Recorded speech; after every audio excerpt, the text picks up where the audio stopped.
bonsoir. Donc, rebonsoir. Nous avons une invitée à l'antenne ce soir. Donc, il s'agit d'une jeune autrice qui vient de commettre son premier roman, donc intitulé Feu, fièvre, forêt, donc aux éditions Latérite. Bonsoir Marie Ranzanour. Bonsoir Jean-Claude et merci Écho du Capricorne de me recevoir. Merci aussi d'avoir répondu à notre invitation positivement. Je vais essayer, excusez-moi, mais je vais pitcher le sujet de ce livre, de ce roman. Je vais le pitcher pour être objectif. Je vais pitcher en lisant la 4e de couverture parce que c'est la façon la plus objective d'une certaine manière. Alors je lis. Il y a l'histoire d'Yves et Voir, petite fille née du fleuve et de la forêt, et qui s'aime plus qu'elle n'aime la nuit, le jour ou la vie. Il y a l'histoire de Pierre Gallois d'Aurousse, d'un pays exsangue, au lendemain d'années de cauchemar de l'insurrection anticoloniale de 1947. Il y a l'histoire d'Amouliakar Sow, le tirailleur sénégalais, ballotté de guerre en guerre, débarqué à Madagascar un matin d'avril pour un voyage sans retour. Enfin, il y a l'histoire de Telnoun, l'insurgé aux 3 saints, qu'on ne raconte qu'en chuchotant, et qui a longtemps attendu son heure dans l'obscurité croupie des boîtes d'archives scellées. Et toutes ces histoires que le roman chante dans la tradition sacrée des conteurs malgaches forment l'histoire, celle des feux, des fièvres et de la forêt. Tout le titre, donc l'histoire des terribles généraux Af pour feu, Tage pour fièvre et Age pour forêt, qui firent vaciller l'empire colonial français en 1947. Et cette 4e de couverture termine en disant « Oui, nous avons fui, nous nous sommes terrés, cachés comme des bêtes dans la forêt, mais c'est eux qui ont eu peur. » Donc c'est des histoires, ce sont des histoires croisées dont Marie vous parlez dans ce roman. Oui, tout à fait. Tout à fait, effectivement, j'ai croisé des histoires. Donc, la structure du roman est entremêlée entre le point de vue de Yves et Voir, qui sont 2 petites filles Bétimsa, du nord-est de Madagascar, et de Pierre Gallois d'Aurousse, donc qui est cet officier français venu pour la pacification, pour les besoins de la pacification. Donc la multiplication des points de vue tisse une histoire commune et permet aussi d'entendre les voix, des voix différentes. Et l'histoire principale, c'est celle de cet officier qui va sur les traces de Telnoun, l'insurgé aux 3 saints, dont on a trace dans les archives militaires françaises. Donc c'est une vraie personne qui a existé, en tout cas les archives l'attestent comme telle, comme réelle. Mais moi j'avais besoin de raconter cette histoire d'un point de vue plus intime, d'un point de vue personnel, et c'est là que Voir et Yves sont nés. C'était plus facile pour moi de raconter cette histoire et plus facile d'écrire aussi du point de vue du jeu, du point de vue d'une Bétimsa, puisque c'est ce que je suis, et donc en racontant les paysages de mon enfance, les souvenirs aussi, et toute cette intimité des femmes malgaches que j'explore dans le roman. Dans un premier temps, j'ai cru comprendre que ce sont des archives qui sont la connaissance d'archives ou l'accès à des archives qui ont été déterminantes dans ce travail. Oui, effectivement. Donc, à l'origine de ce roman, il y a un souvenir de lycée. celle de Françoise Raison-Jourde qui vient donc dans mon lycée, au lycée français de Tananarive où je suis lycéenne en 2007 et qui vient pour parler de l'insurrection de 1947. Donc premier choc parce que c'est une histoire dont on ne parle pas ni du côté malgache ni du côté français, les uns pour la honte et les autres aussi, et donc c'est un choc d'apprendre cette histoire-là. Et Telunoun, elle parle donc de Telunoun, qui est une insurgée aux 3 seins, donc Telunoun en malgache c'est 3 seins, qui aurait un sein à gauche et 2 seins à droite. Donc une archive qu'on retrouve effectivement du côté militaire français. Elle exercerait la profession de sorcière. Elle aurait 26 à 27 ans, jeune fille Betty Msarek, à la tête d'une faction de 50 bandits. Donc c'est une femme leader politique et insurgée, et elle aurait le pouvoir d'endormir sur son passage ses ennemis. Donc ça à l'époque, moi je suis jeune lycéenne, c'est une histoire qui me marque. C'est une Wonder Woman malgache en fait, et j'ai gardé cette histoire comme une graine en moi pendant bien des années, jusqu'à ce que je rencontre Marie-Clémence, qui à l'époque venait de sortir son film Madagascar 1947, donc sur cet épisode de l'histoire. Encore une fois un choc parce qu'il y a la parole des insurgés eux-mêmes qui racontent, donc ils parlent de cet épisode-là, de leur point de vue, et pas du point de vue des livres, ni des archives, ni des journalistes, mais vraiment de ceux qui l'ont vécu de l'intérieur. Et donc une amitié est née aussi à ce moment-là. Et donc l'envie d'écrire que je lui confie trouve un écho favorable de son côté, et elle décide de méditer. Oui. Qu'est-ce que dire de cette publication par Latérite est importante pour un premier roman. Qu'est-ce qui vous a fait plonger en littérature dans le contexte malgache qui est caractérisé par une culture réputée d'oralité? Effectivement, c'est très juste comme remarque, et c'est un questionnement qui m'a accompagnée pendant toute l'écriture du livre et même avant, parce que c'est vrai que la culture malgache est fondée sur l'oral. D'ailleurs, on est en radio aujourd'hui, et la radio, c'est un des médias les plus écoutés à Madagascar. Les grandes voix, il y a un socle culturel commun qui se fonde sur les grandes voix de la radio, donc l'Antimer Rangers, par exemple. Et les histoires se racontent donc de bouche à oreille. C'est très important, et la culture des Mpikabar est très respectée aussi, donc des orateurs. Donc est-ce que c'est une trahison de vouloir écrire? C'est la question que je me suis posée effectivement. Mais dans le cas de 1947, je pense qu'il faut ramener le combat là où il est, c'est-à-dire de qui raconte l'histoire, et notamment la question des archives. Donc les Français sont connus pour être une culture qui archive beaucoup, qui écrit beaucoup, qui a beaucoup de littérature à la fois administrative et militaire. Et ça leur donne un avantage comparatif du point de vue des idées, parce que ces choses-là vont rester et vont faire date. Donc nous, de notre côté, enfin moi en tout cas, il y avait une conviction intime qui était celle d'amener le combat sur un espèce de terrain d'égalité. Et donc d'apporter à mon tour une archive, à mon tour quelque chose d'écrit, et quelque chose donc qui en quelque sorte affrontera ces archives-là militaires par la littérature. Et d'ailleurs, le livre est versé, alors on parle, est versé aux archives nationales malgaches et françaises, donc il va rester, il fera date. Comme on dit, les paroles s'envolent, mais les écrits restent. Et pour ce qui est de l'oralité, j'ai essayé du mieux que j'ai pu de rester fidèle à cette culture-là, dans le style de l'écriture. Et donc il y a beaucoup de répétitions, il y a beaucoup de jeux sur les sonorités, sur les phonèmes, pour que ce soit vraiment lu comme un conte, presque comme une chanson, en tout cas comme un tantard presque enfantin, une comptine. Le titre d'ailleurs, c'est un choix que j'ai fait d'avoir une allitération. Il y a la même allitération aussi en malgache, et dans beaucoup de langues où il peut être traduit, il y a ce son qui revient.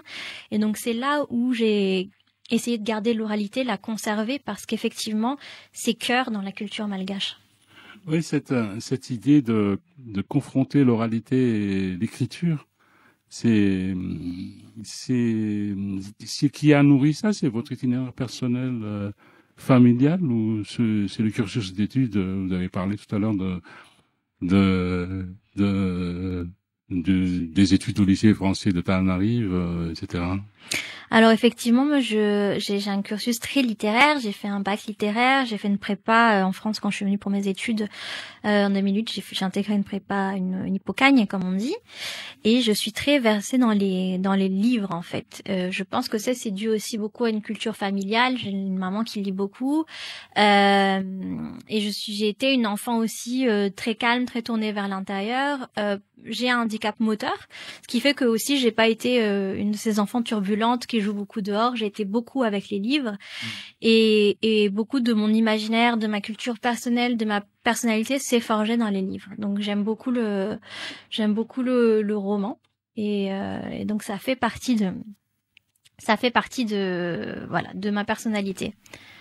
Oui, au-delà de la personnalité, il y a un choix d'écrit de genre littéraire d'une certaine manière. Le roman, c'est un choix délibéré ou? Oui, alors le roman, donc c'est un choix effectivement délibéré. Pourquoi? Parce que c'est un genre malgré tout qui reste populaire, donc qui est accessible et qui aussi explore plus facilement l'intime. Donc dans le roman, on est dans la tête des personnages. Parfois on dit je. Donc c'est beaucoup plus intime, beaucoup plus personnel, et c'est une porte ouverte aussi vers plus. Et le plaidoyer que j'ai en écrivant ce roman, c'est qu'il ne se suffit pas à lui-même. Il est très très dans l'ellipse, dans l'occultation, dans le non-dit aussi. Et j'espère que à travers cette forme populaire qui est très accessible, qui plaît, les gens aient envie de pousser la porte d'une bibliothèque plus grande, de lire un livre qui soit plus académique, par exemple. Alors moi, je me suis beaucoup fondée sur le livre de La Terride qui a été réédité par La Terride, donc de la FASPA. Madagascar 1947, la tragédie oubliée, qui a été vraiment une bible pour moi pendant tout mon processus d'écriture. Et donc j'invite les gens à aller lire, d'ailleurs c'est ce que je fais aussi sur les réseaux sociaux, je les invite à aller lire d'autres livres, des sources plus académiques, plus solides, et aussi des documentaires, voilà, aller consulter les archives parce qu'elles appartiennent à tout le monde et c'est à tout le monde, tout un chacun de se les approprier. Mais en tout cas le roman c'est une forme plaisante. Et c'est une forme plus légère, en tout cas, que la recherche académique. Donc, c'est une première porte, un premier seuil que j'espère que les gens vont passer. Oui, c'est une autre façon d'aborder l'histoire, quoi. Avec des personnages qui sont construits, mais qui sont d'une réalité frappante, quoi. Dans Feu, Fièvre et Forêt, vous évoquez d'une certaine manière l'histoire de Madagascar. Et surtout sa violence, ses violences, les violences des colonisateurs, violences des puissances précoloniales, même avant la colonisation, violences entre insurgés et soldats africains non malgaches, donc dans la répression. Et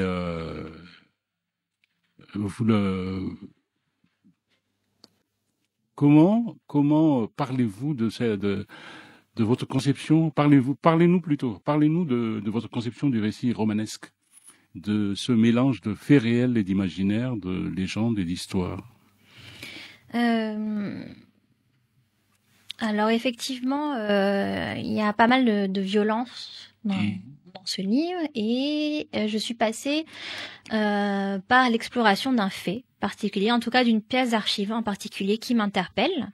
Et à partir de là, je vais détricoter toute une histoire.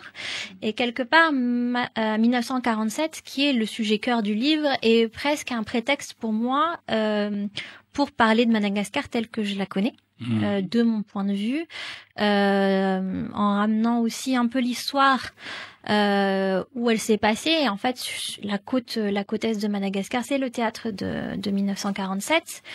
Et je pense que c'est important de le rappeler aussi parce que bien souvent l'histoire de Madagascar, elle est racontée depuis les hauts plateaux, depuis le territoire Myrne. J'avais vraiment à cœur de ramener ça en pays Betimsar, de parler du point de vue voilà de moi, ce que je connais, là où j'ai grandi, la culture qui a infusé les premières années de ma vie. Donc effectivement, il y a 1947 avec ce fait réel, avec cette histoire qui est très très structurée comme une enquête policière en fait, où on va chercher Telnoun dans l'insurrection. D'ailleurs, on est juste après, soit juste avant, soit juste après. Vous remarquerez que je suis toujours un peu dans la périphérie de 47 et pas vraiment sur les événements en eux-mêmes.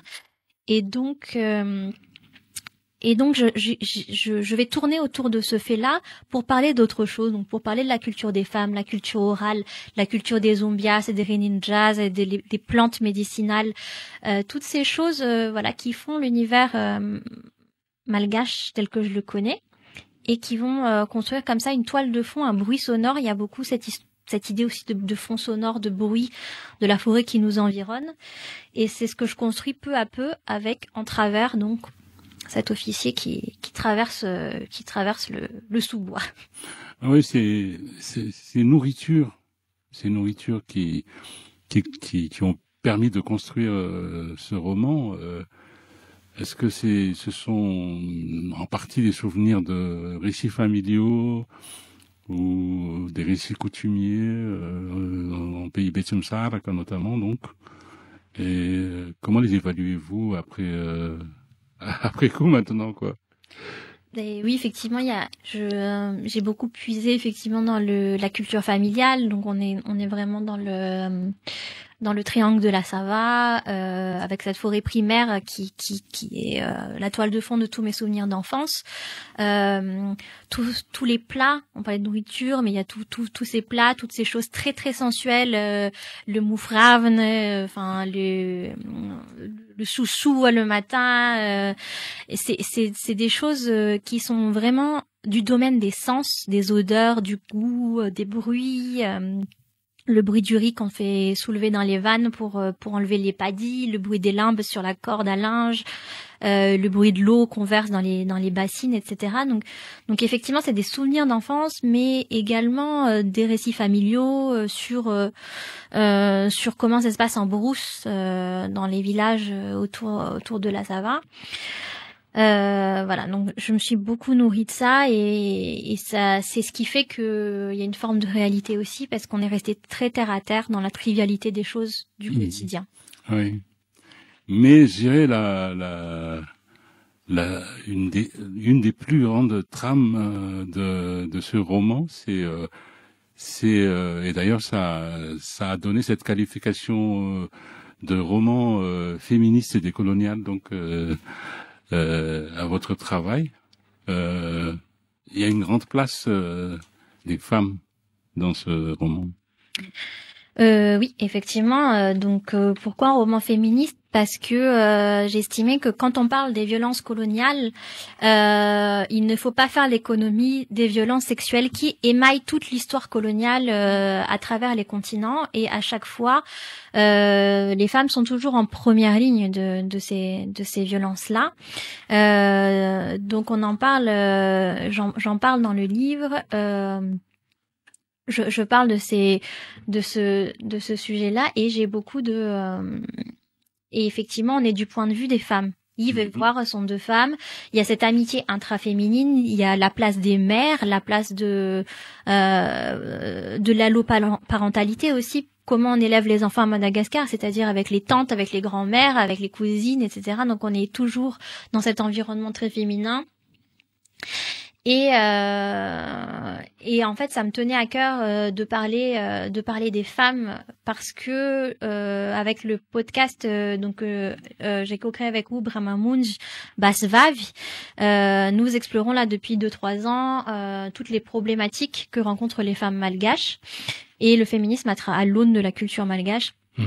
Donc c'est vraiment un sujet qui infuse tout le roman, mais également mes engagements à titre personnel féministe, parce que effectivement la violence coloniale, elle est, comme vous l'avez dit, physique, elle est psychologique, elle est économique, elle est épistémologique aussi. C'est une violence sur la culture et les savoirs, et elle est aussi sexuelle. Et donc ça, c'était un point très important.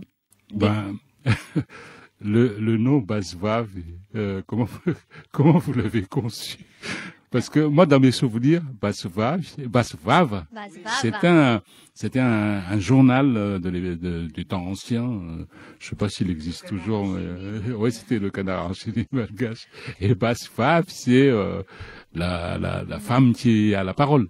Femme fusil, oui. En fait, donc il y avait cette Ah oui, il y a aussi Basvav, le fusil, oui, oui. Mais Basvav à l'origine, c'est fusil-bouche en fait. C'est ça, c'est cette tradition d'impertinence. Voilà. C'est être à la fois vocal et bavard, mais aussi impertinent. Voilà, la tchatch, effectivement, et ne pas avoir peur de l'ouvrir en fait. Exactement. Et ça, c'était. Faut jamais la fermer. Et c'était exactement ça que c'est exactement cette idée-là qu'on voulait reprendre avec vous et avec un jeu de mots du coup sur Vavi parce qu'on parle des femmes et nous sommes des femmes combattantes, des femmes fusils, donc héritières des insurgés. On va faire une petite pause.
Vous êtes bien sur le 106.3 et vous écoutez les Échos du Capricorne, émission Malagas sur Radio Fréquence Paris Pluriel, rfpp.net, radio.toile-lib.org.8.fpp.p3, sur Facebook de Bout de Fabre, Écho du Capricorne, Écho Capricorne, et aussi sur Claudia Schloufland, quelquefois, des fois.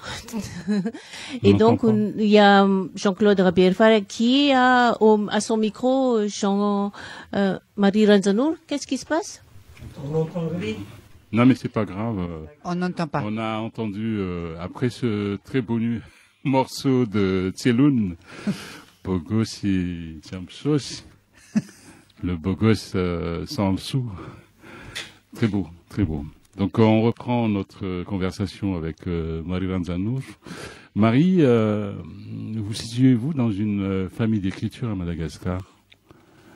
Ou à Madagascar ou dans le monde, je veux dire, vous avez des auteurs préférés ou de référence?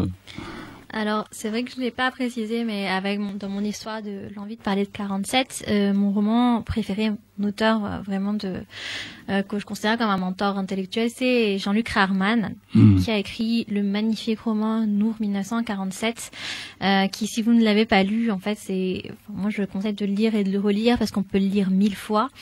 Et c'est vraiment c'est un concentré de littérature. Pour moi, c'est le roman par essence, et même au-delà du roman malgache, c'est le roman de langue française par essence. Donc voilà, ça c'est quelque chose, c'est une influence forte que je revendique. J'ai beaucoup je parle sur mon compte Instagram des influences que j'ai reçues. Zadie Smith par exemple, qui est autrice britannique de langue anglaise, qui a écrit Swing Time, un très beau livre aussi sur l'amitié féminine qui irrigue beaucoup mon écriture. White Sargasso Sea également de Jean Rhys, qui se passe dans les Antilles britanniques, donc je trouve qu'il y a beaucoup de similarités entre les Antilles et nous, avec des thématiques comme ça sur le marronnage, sur la colonisation, sur la culture métisse, qui sont très intéressantes, et c'est des influences également que je peux avoir. Je vais vous avouer, j'ai lu Nour, j'ai interviewé Jean-Luc il y a quelques années déjà, c'était dans les années 2000 je crois, et je trouve vraiment des choses des inspirations très ressemblantes dans vos écritures respectives.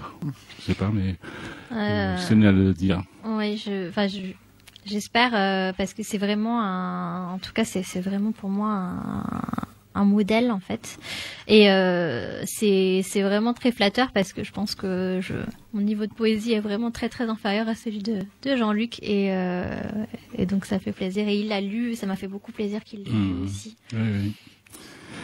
Vous êtes publié en français, est-ce un choix? C'est la suite de notre conversation de début, là où je disais entre l'écriture et l'oralité. Et puis là, je voudrais vous questionner sur cet aspect-là, le choix du français. Alors non, c'est pas un choix. C'est une nécessité, parce que effectivement, le français, malgré mon origine malgache, c'est la première langue que je parle, que j'écris. Comme on dit, c'est la langue des rêves. En fait, il faut toujours savoir dans quelle langue vous rêvez, par exemple. Ça, c'est très révélateur. Et le français s'est imposé à moi parce que donc on était dans un contexte post-colonisation où j'ai une famille qui pour mon bien estimé que je devais être scolarisée en français, comme beaucoup de cas de famille aussi à Madagascar, et donc c'est la langue qu'on parlait aussi à la maison. Et j'ai été beaucoup amputée de cette langue malgache qui me manque, qui me fait défaut pour écrire. Donc ça, c'est une aussi des violences que la colonisation impose. Il y a un poème de Ijeoma Umebinyuo qui est nigériane et que j'aime beaucoup, où elle dit, je traduis parce qu'elle écrit en anglais, elle dit: j'ai tout perdu dans le feu de la colonisation. J'ai perdu une religion, une culture, une langue. Donc je ne m'excuserai pas pour le moindre morceau de moi que je revendiquerai mien. Et ce poème, je le trouve magnifique, il est très très court et il est très très fort. Et à chaque fois, en fait, que les mots me manquent en malgache, j'y pense parce que c'est une amputation, c'est un trou, une cassure en moi de ne pas pouvoir écrire dans la langue qui est celle de mes ancêtres, qui est ma langue, mais dans celle du colon qui est venu et qui l'a imposée. Et donc, j'aime beaucoup la langue française. J'ai lu beaucoup d'auteurs en français et j'ai une grande admiration donc pour cette littérature française.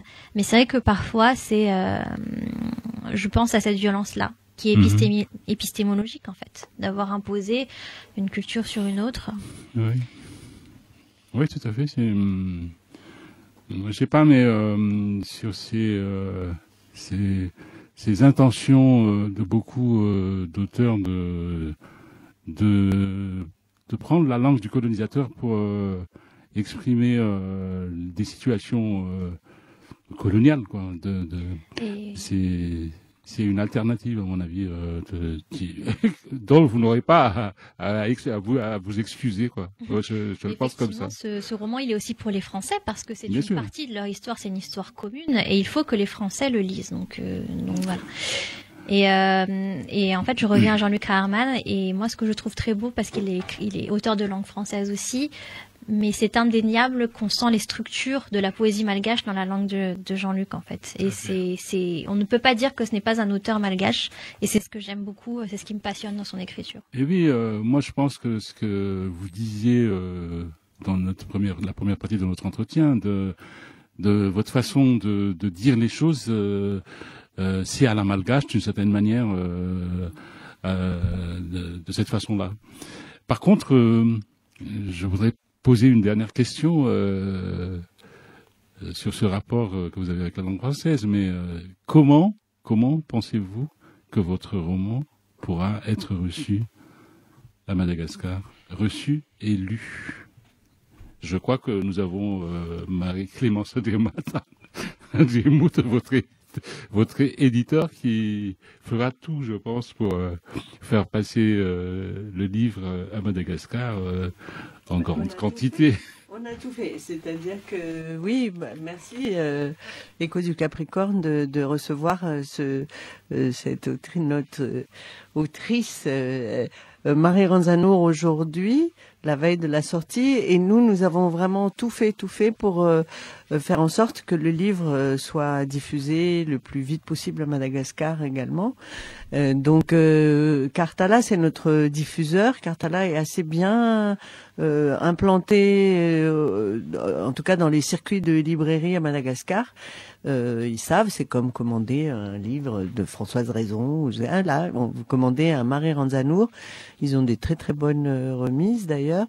Et pour tout ce livre, normalement, il est disponible pour toutes les librairies, y compris les supermarchés, y compris en ligne, etc. Si vous allez sur le Linktree Latérite, il y a vraiment toutes les possibilités de commander ce livre partout dans le monde.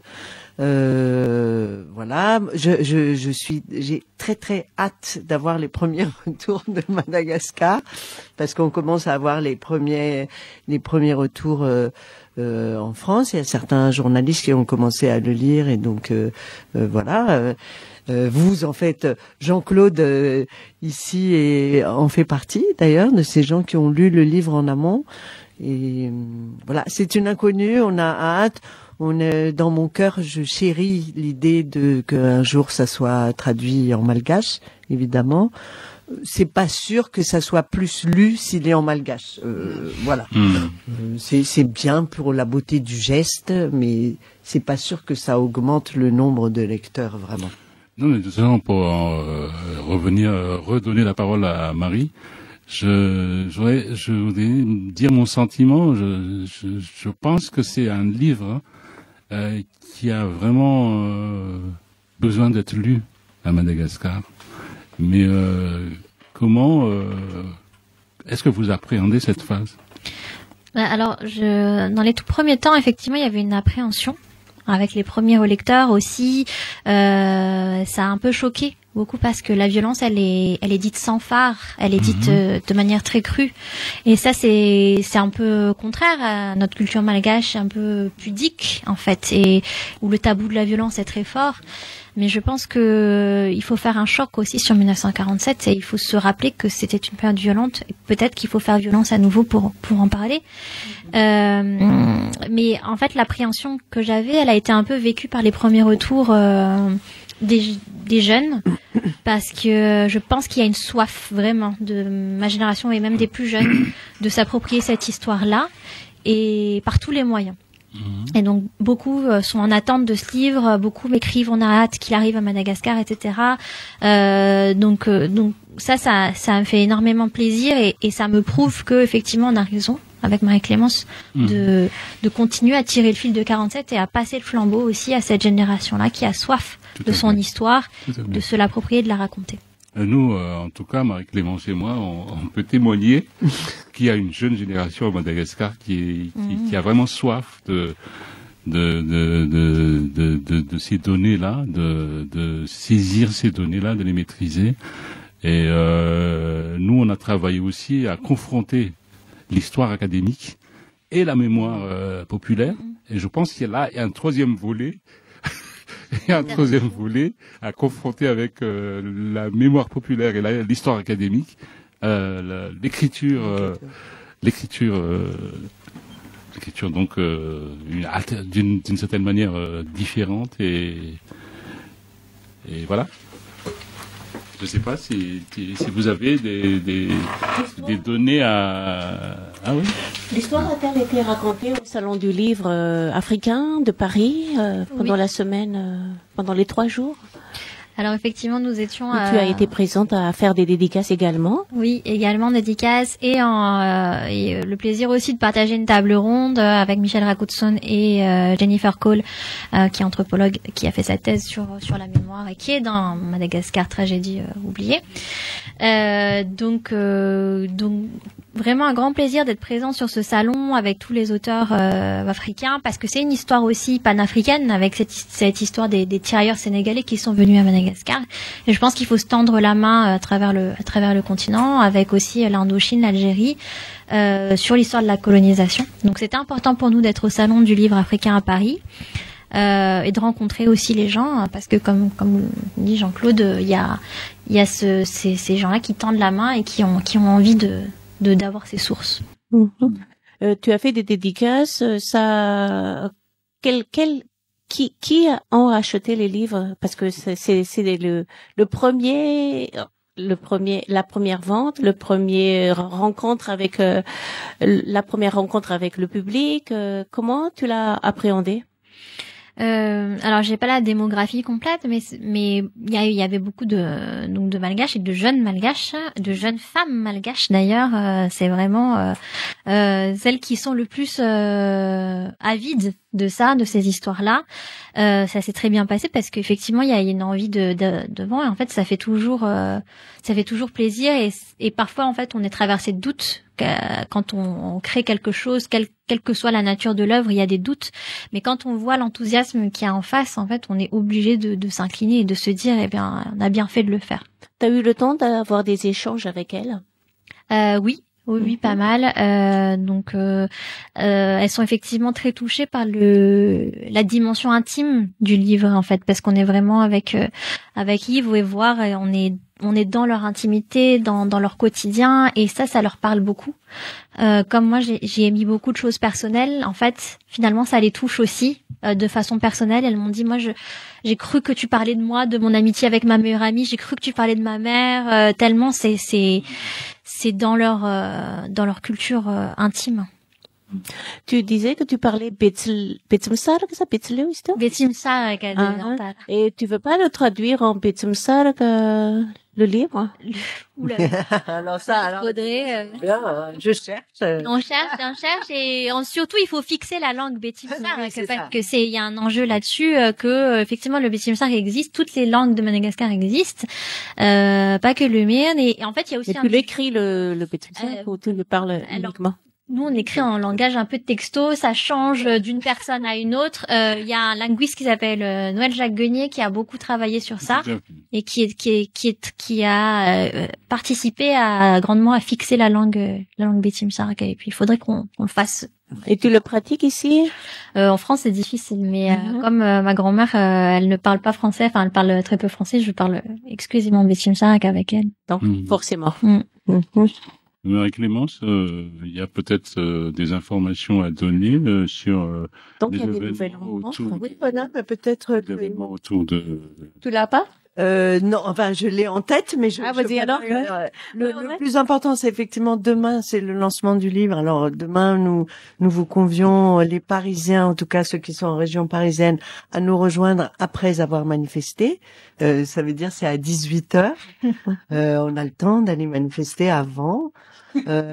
Et puis c'est les jeudis de Cartala, donc c'est un apéro, il y a une présentation du livre et une rencontre avec Marie, mais aussi Ambinsu, qui est l'artiste malgache qui est aixoise et qui a réalisé l'œuvre d'art qui fait la couverture de Feu, fièvre, forêt. Ça s'appelle Brûlure sur Choug.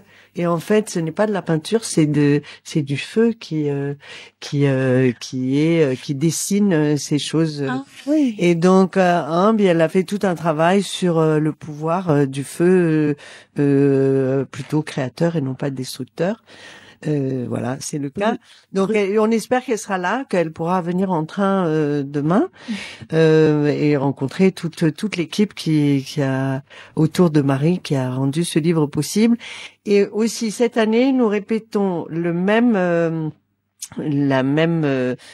événement que l'an dernier. La commémoration autour de 1947 va se faire au cinéma Espace Saint-Michel, à Saint-Michel, le 31 mars, et non pas le 29, le 31 mars, et ça sera à 20h. Donc le film Faval au Madagascar 1947, suivi d'une rencontre avec Marie Ranzanour et moi-même, parce que en fait c'est dans ce cinéma à l'occasion d'un débat au moment de la sortie du film que la rencontre avec Marie a eu lieu et que c'est comme ça qu'est né ce projet, et donc on aimerait commémorer ça à l'occasion de la sortie du livre. Donc, 2 dates pour demain, 18h, demain 23 mars, lancement de Feu, fièvre, forêt en présence de Marie Ranzanour et de l'artiste plasticienne Ambi. C'est feu sur l'Ambasouga, donc. Ouais, donc il y aura des Lambasougas qui seront présentés là-bas. Le livre. Mais il y aura surtout le livre, donc Feu, fièvre, forêt de Marie Ranzanour à Cartala. au Cartala, chez Cartala, 22-24 Beauvoir Arago, dans le 13e arrondissement de Paris. L'entrée est libre. Et c'est à partir de 18h demain, jeudi, après les manifestations. Disons-nous-le bien. Et puis le 31 mars également, avec 20h à soirée Fatiarouvana Madagascar 1947. C'est à l'espace Saint-Michel, cette place Saint-Michel, arrondissement 5. Et il y a la projection du film Faaval Madagascar 1947, avec aussi la présence de Marie Ranzanour et la réalisatrice Marie-Clémence Andiamouta Paes pour Faaval Madagascar 47 et la dédicace du livre Feu, fièvre, forêt qu'on peut déjà maintenant donc acquérir évidemment. Feu, fièvre, forêt, édité chez Latérite, sur Latérite, et vous pouvez aussi commander si vous avez où que vous soyez, vous pouvez demander à votre libraire de le commander et le récupérer chez votre libraire habituel ou sur place des librairies. Je vous recommande d'aller demander à votre libraire ce livre, ça va nous aider beaucoup. Feu, fièvre, forêt, Marie Ranzanour, donc linknt, linktr.ee/latérite si vous voulez, ou chez votre libraire préféré. Voilà. Tout de suite, les infos avec Mant, s'il veut bien.